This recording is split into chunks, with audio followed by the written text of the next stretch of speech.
শিৱসাগৰ পিয়লি ফুকন ষ্টেডিয়ামত আজি একেলগে 10,100 গৰাকী আয়ুটিয়ে পৰিৱেশন কৰিলে দিহানাম।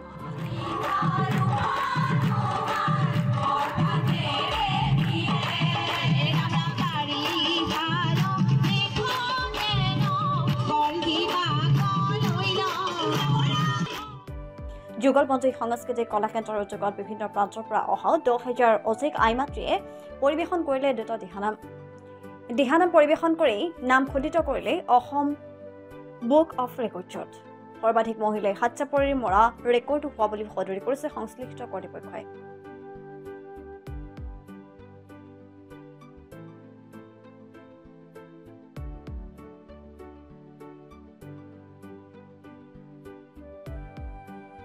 ইয়াৰ উপৰিও নেশ্যনেল বুক অফ ৰেকৰ্ডছত স্থান লাভৰ সম্ভাৱনা ব্যক্ত কৰিলে ৰাষ্ট্ৰীয় बुक ऑफ रिकॉर्ड प्रतिनिधि।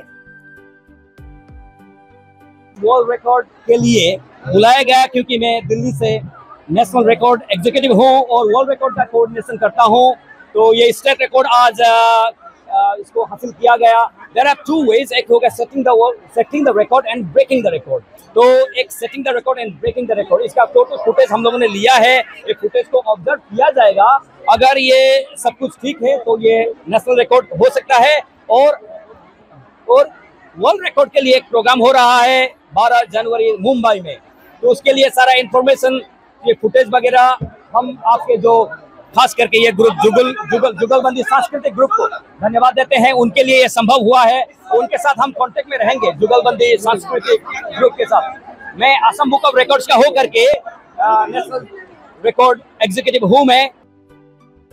আধ্যাত্মিক পৰিৱেশ গঢ়ি তোলা আৰু আসাম বুক অফ ৰেকৰ্ডছত নাম অন্তৰ্ভুক্তিৰ লক্ষ্যৰে অনুষ্ঠিত কৰা অনুষ্ঠানটোত ৰেকৰ্ডছৰ বিষয়ববীয়াৰ উপৰিও অতিথি হিচাপে উপস্থিত থাকে বিধায়ক অখিল গগৈ, আউনীআটী সত্ৰৰ শতাধিকাৰ ডক্টৰ পীতাম্বৰদেৱ গোস্বামী, দিহানামৰ সম্ৰাট কমলা গগৈ সহ বহু সংখ্যক গণ্যমান্য ব্যক্তি।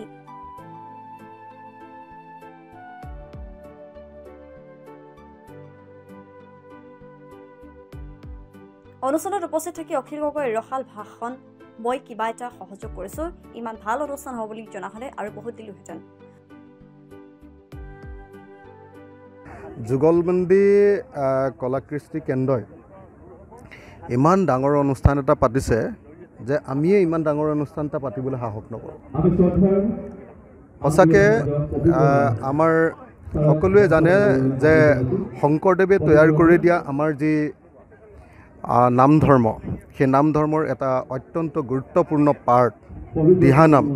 সেই দিহানামৰ আজিৰ যি পৰিৱেশন হ'ব, তাৰ কাৰণে মই যুগলবন্দী কলাকৃষ্টি কেন্দ্ৰক তেখেতসকলক অভিনন্দন জনাইছোঁ। ইমান ডাঙৰ অনুষ্ঠান এটা ইমান ভালকৈ কোনো চৰকাৰী সাহায্য নোহোৱাকৈ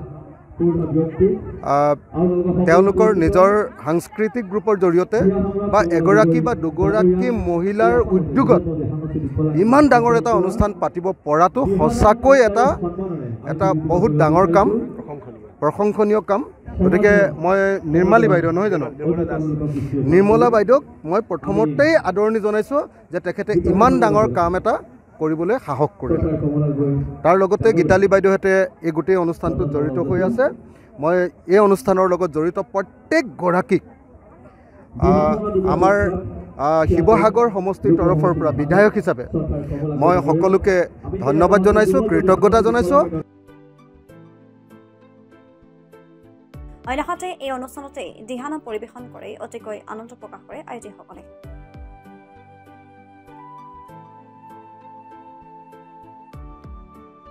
আজি আচলতে আপোনালোকে জানে যে দিহানাম বিশেষতে সকলো জেগাতে প্ৰতিযোগিতাৰ যুগ, সকলো ঠাইতে প্ৰতিযোগিতা হয়। এবাৰ ব্যক্তিক্ৰমী এটা কথা চিন্তা কৰিলোঁ যে প্ৰতিযোগিতাত কেতিয়াবা কি হয়, খুব ভাল দলে পুৰস্কাৰ নাপায়, কেতিয়াবা পায়।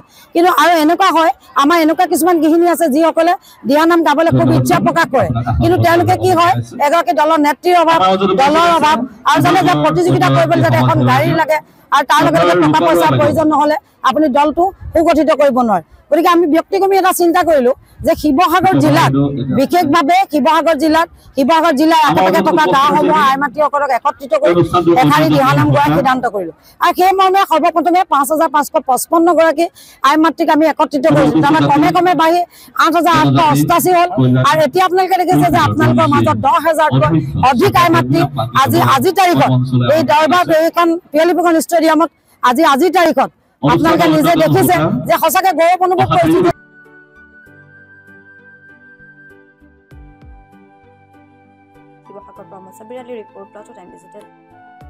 অসমৰ সংবাদ জগতখনৰ বাবে এক সুখবৰ নৰূপ নসাজেৰে প্ৰায় 30 বছৰীয়া অভিজ্ঞতা পুষ্ট সাপ্তাহিক কবচ পুনৰ এবাৰ ৰাজ্যৰ মাজলৈ স্বচ্ছাধিকাৰী প্ৰণীতা কলিতাৰ দ্বাৰা প্ৰকাশিত আৰু অমৰজ্যোতি প্ৰিণ্টাৰ্ছ গুৱাহাটী কমাৰ্চ কলেজৰ বিপৰীত ফালে মুদ্ৰিত আমাৰ ঠিকনা মুখ্য কাৰ্যালয় অসম ফৰেষ্ট স্কুল হৰিমন্দিৰ পথ গুৱাহাটী আৰু অস্থায়ী কাৰ্যালয় কলিতা মাৰ্কেট বিজয়নগৰ কামৰূপ অসম